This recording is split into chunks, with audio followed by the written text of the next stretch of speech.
So thank you all for being here.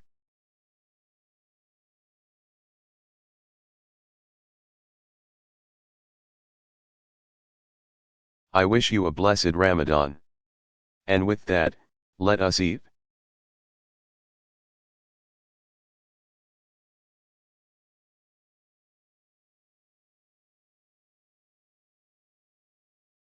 Barack Obama.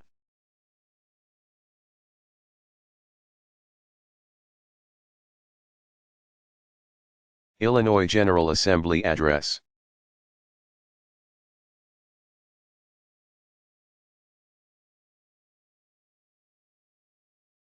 Delivered February 10, 2016, Illinois State Capitol, Springfield, Illinois.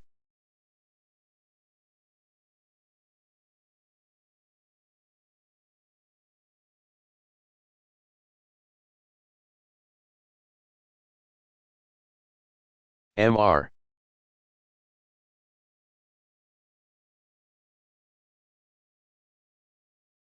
Speaker, Mr. President, members of the General Assembly, my fellow Illinoisans.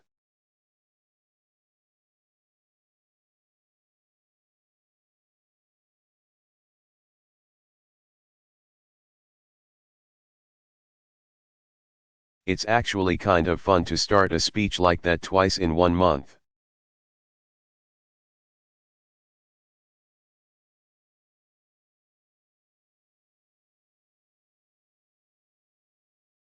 What an incredible privilege it is to address this chamber.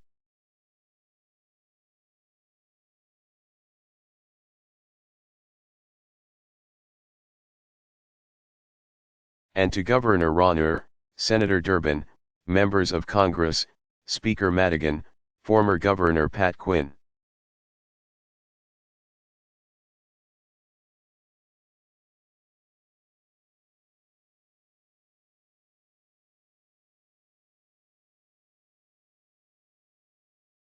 Mayor Langfelder and the people of Springfield, thank you for such a warm welcome as I come.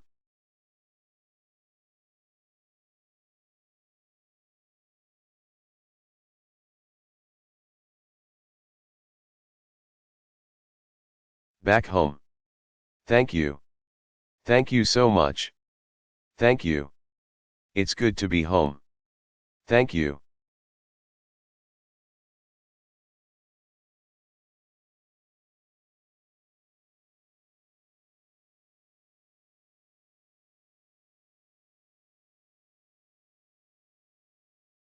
Guys. Thank you. Thank you. It is great to see so many old friends like John Cullerton and Emil Jones. I miss you guys.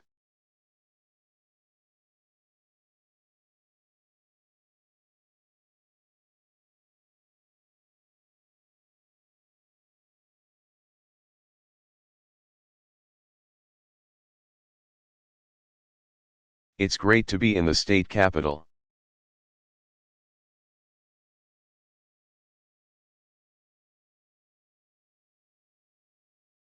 Being here today calls to mind the first time I spoke on the Senate floor, almost 20 years ago.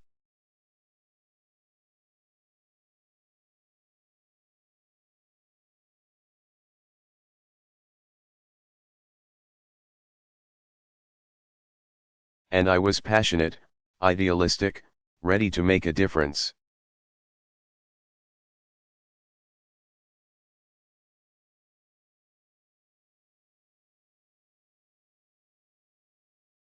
Just to stand in that magnificent chamber was enough to fill me up with a heightened sense of purpose.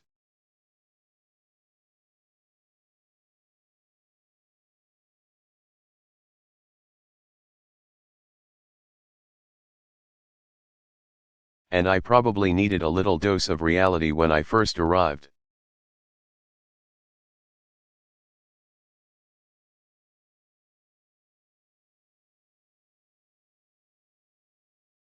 So one day, I rose to speak about a bill.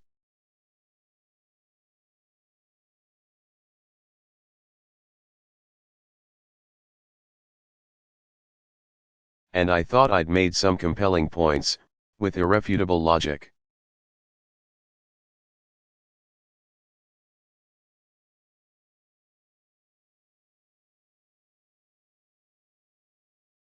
and I was about to sit down, feeling pretty good about myself, when Pate Philip sauntered over to my desk.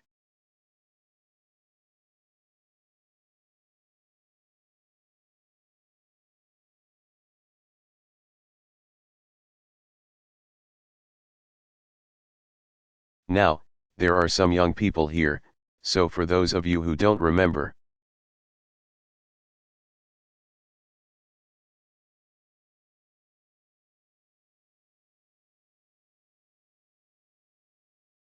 Pate Philip was the Senate Majority Leader at the time.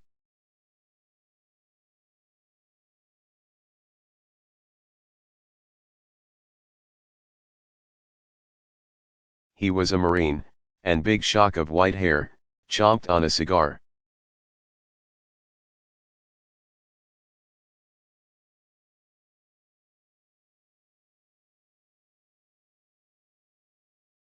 Was so politically incorrect that you don't even know how to describe it. But he always treated me well. And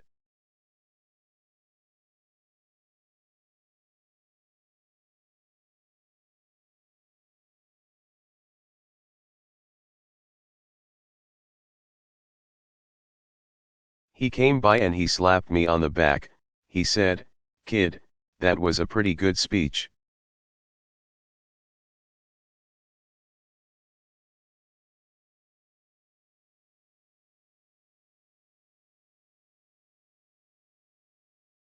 In fact, I think you changed a lot of minds. But you didn't change any votes. Then he singled.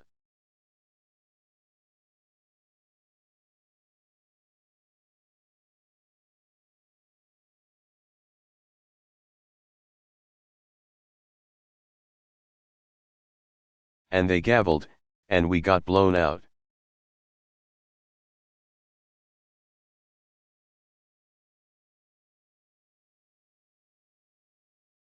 So that was my first lesson in humility.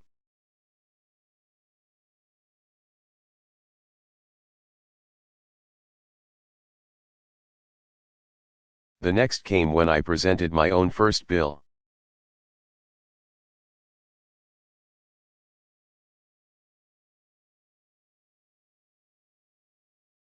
It was a simple piece of legislation that would make it a lot easier.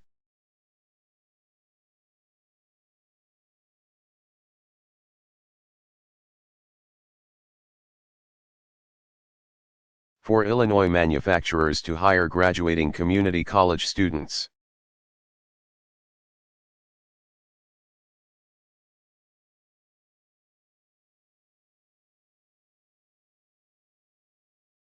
I didn't know any serious opposition.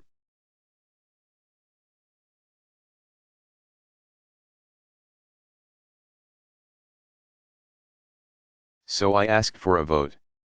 And what I got was a good hazing. I assume that this custom still exists.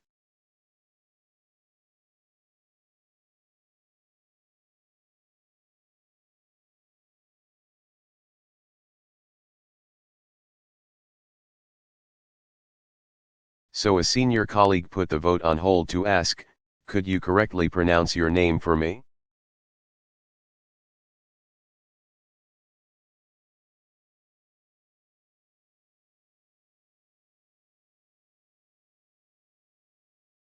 "I'm having a little trouble with it." "Obama," I said. "Is that Irish?" he asked. And being in my early 30s at the time,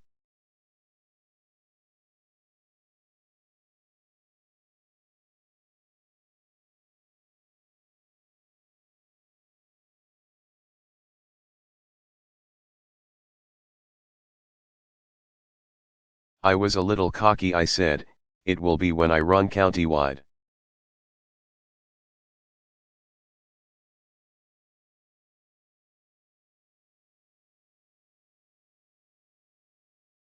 That was a good joke, he said, but he wasn't amused. "This bill is still going to die."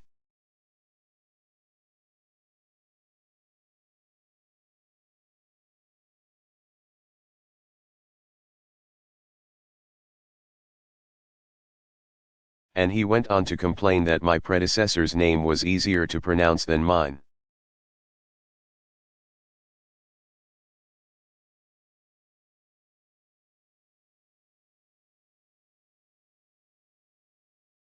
That I didn't have cookies at my desk like she did.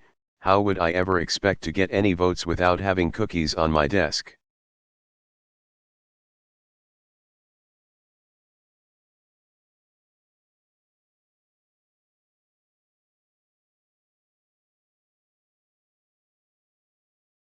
I definitely urge a no vote, he said, whatever your name is.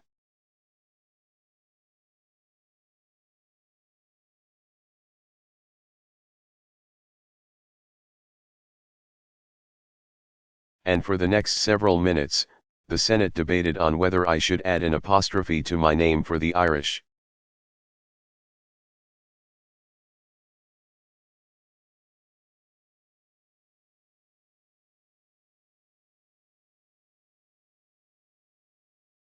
Or whether the fact that Obama ends in a vowel meant I actually belonged to the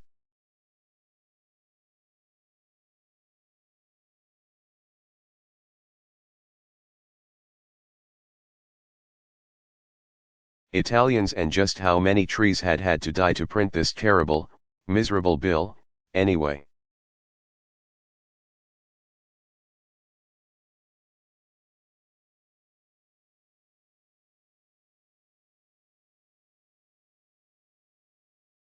And I was chastened.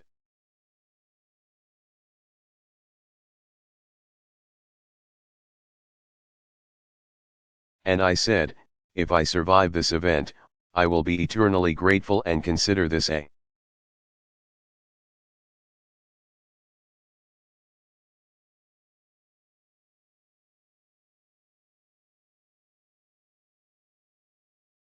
highlight of my legal and legislative career.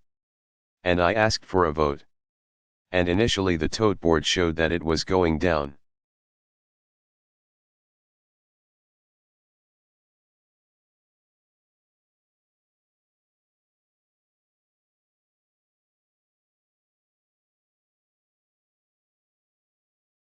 But at the last minute it flipped and my bill passed.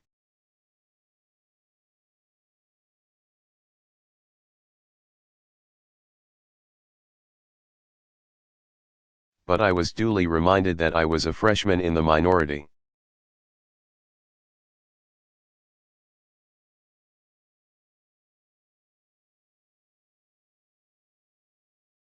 And I want to thank all my former colleagues in both chambers for not letting me forget it.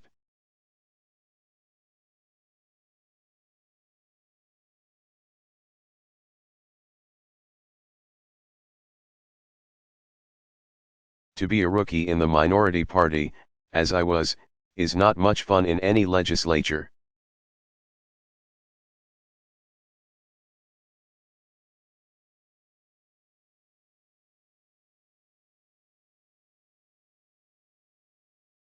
We were called mushrooms because we were kept in the dark and fed a lot of manure.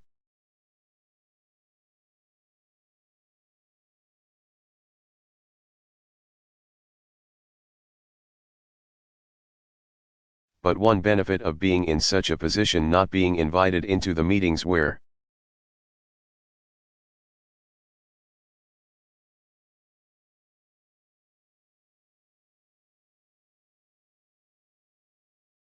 the big deals were being made, is that I had a lot of time to get to know my colleagues.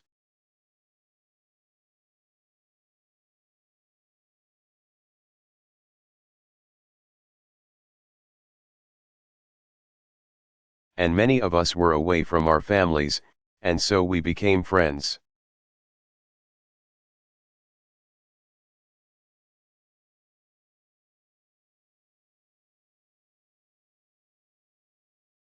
We went to fish fries together.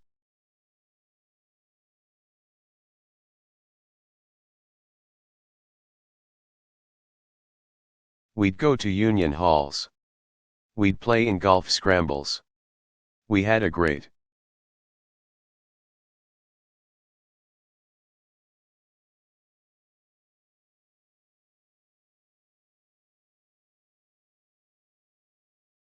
Bipartisan poker game at the Illinois Manufacturers Association.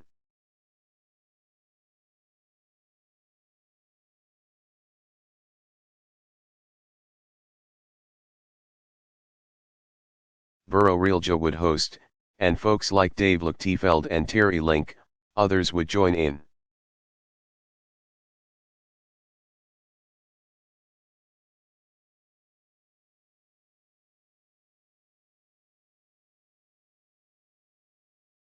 We'd eat downstairs and I can't say I miss the horseshoes.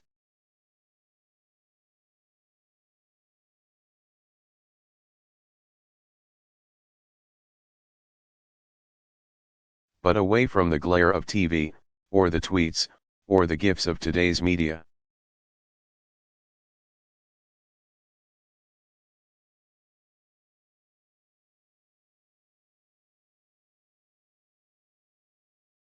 What we discovered was that despite our surface differences, Democrats and Republicans, downstate hog farmers, inner-city African Americans,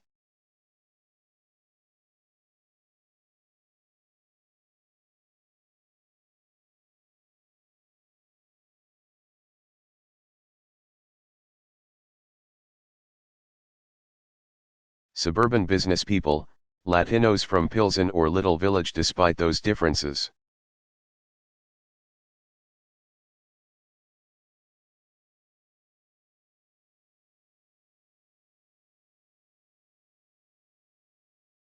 We actually had a lot in common.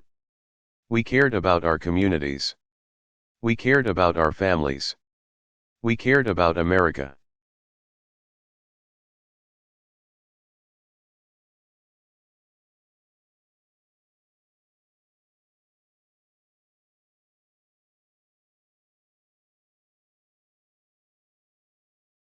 We fought hard for our positions.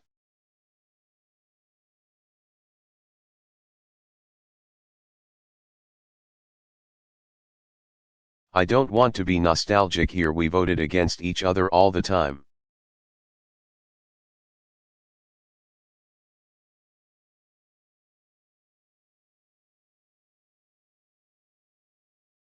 And party lines held most of the time.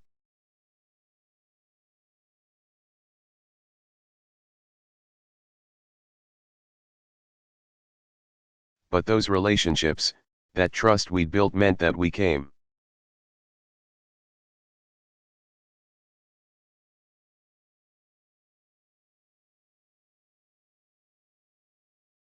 At each debate assuming the best in one another and not the worst.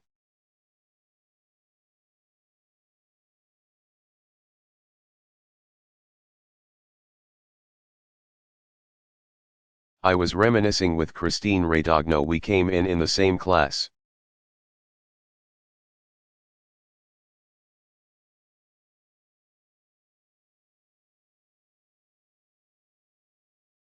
And we were on opposite sides of most issues, but I always trusted her and believed that she was a good person.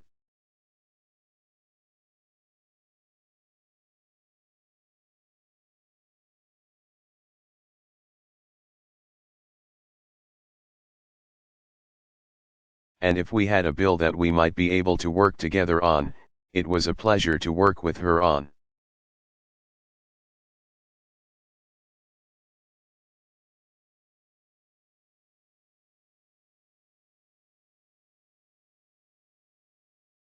Or Dave Syverson, who we worked together on the Public Health and Welfare Committee.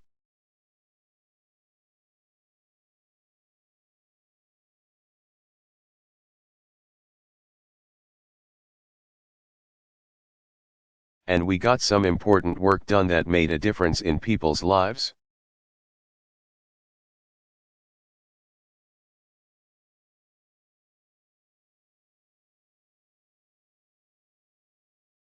And we didn't call each other idiots or fascists who were trying to destroy America.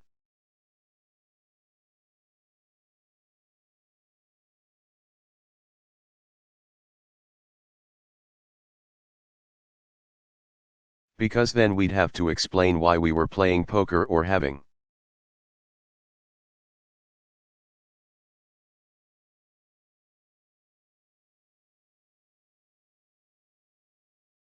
a drink with an idiot or a fascist who was trying to destroy America.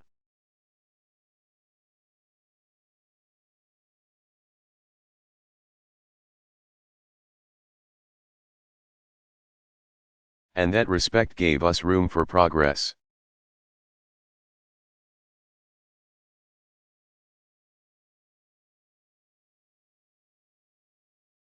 And after I'd served here for 6 years, my party finally gained the majority.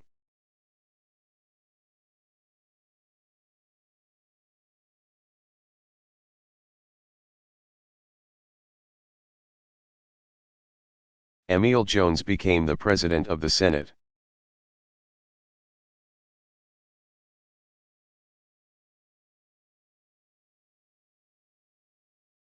And by then, I had made some friends across the aisle like Kirk Dillard, who I believe is here today.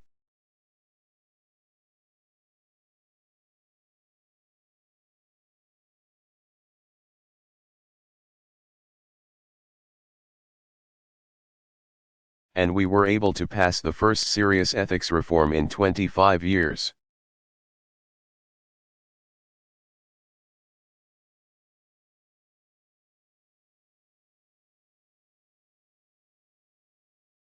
And working closely with law enforcement, who knew by then that we cared about cops and sheriffs and prosecutors.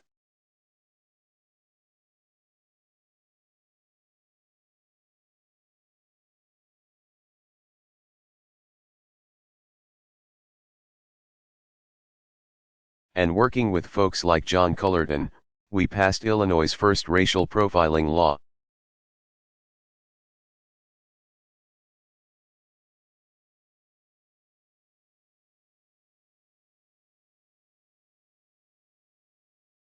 Which was good for police officers and minority communities.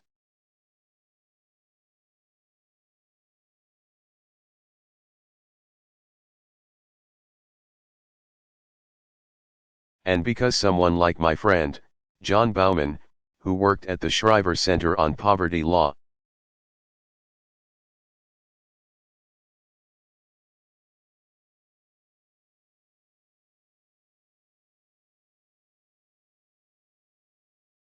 helped us build coalitions across the state, including with business, and was able to then reach out to Republicans.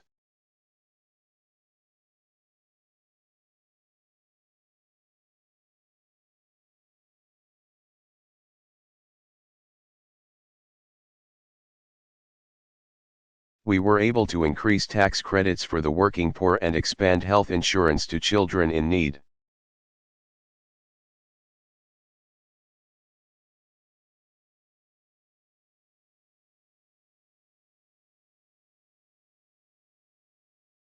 And we wouldn't bend on our most deeply held principles.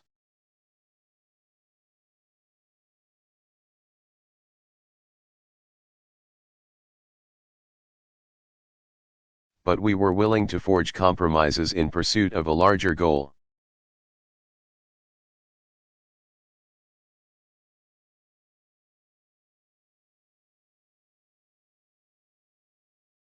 We were practical when we needed to be.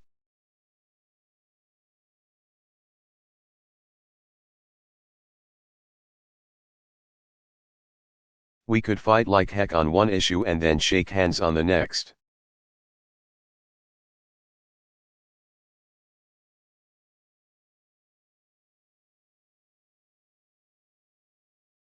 Somebody like Jesse White was able to travel around the state and people didn't even know what party he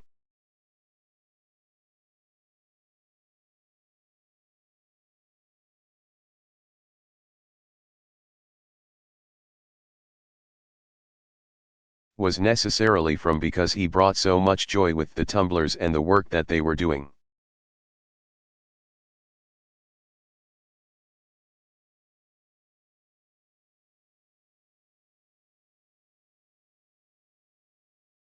So I want you to know that this is why I've always believed so deeply in a better kind of politics.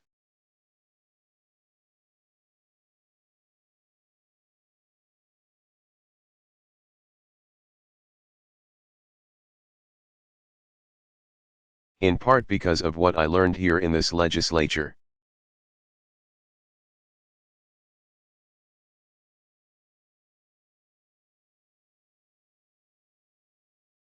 Because of what I learned traveling across the state, visiting some of your districts, before I was running statewide.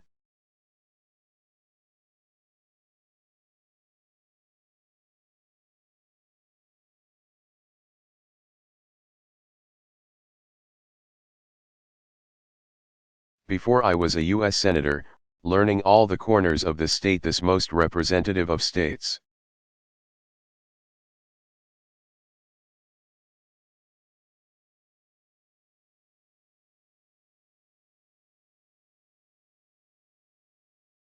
A state of small towns and rich farmland, and the world's greatest city.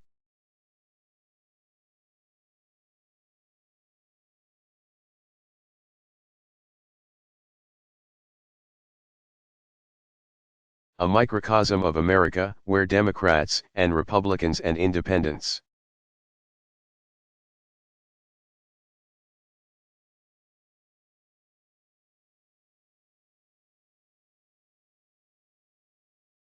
and good people of every ethnicity and every faith shared certain bedrock values.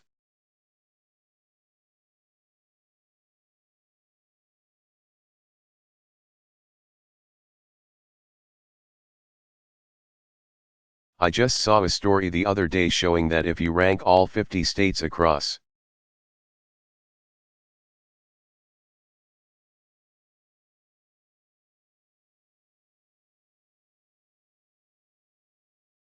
categories like education levels and household incomes and race and religion,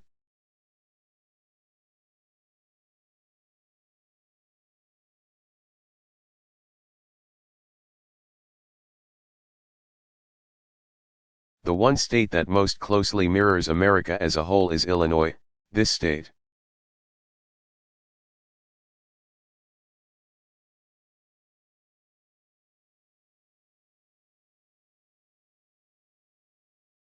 And I learned by talking to your constituents that if you were willing to listen,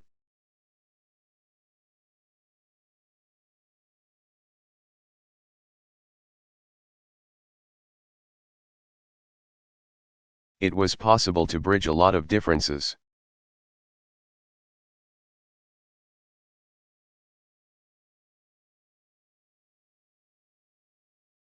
I learned that most Americans aren't following the ins and outs of the legislature carefully.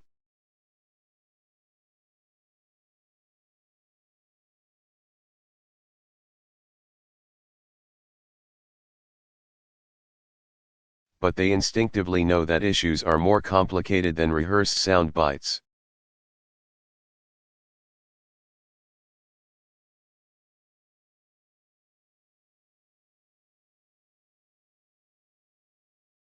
That they play differently in different parts of the state and in the country.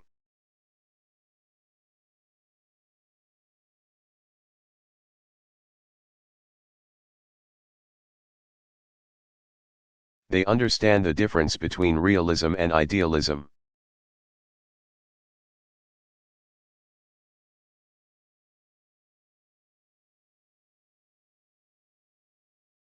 The difference between responsibility and recklessness.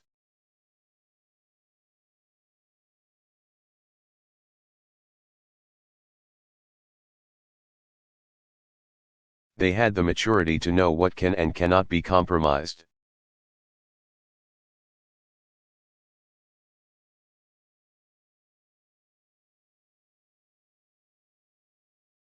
And to admit the possibility that the other side just might have a point.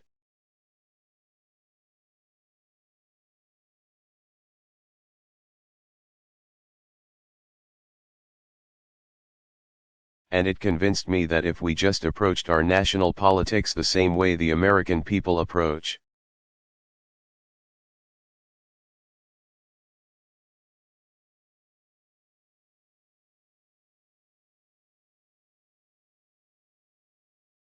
their daily lives at the workplace, at the little league game, at church or the synagogue with common sense,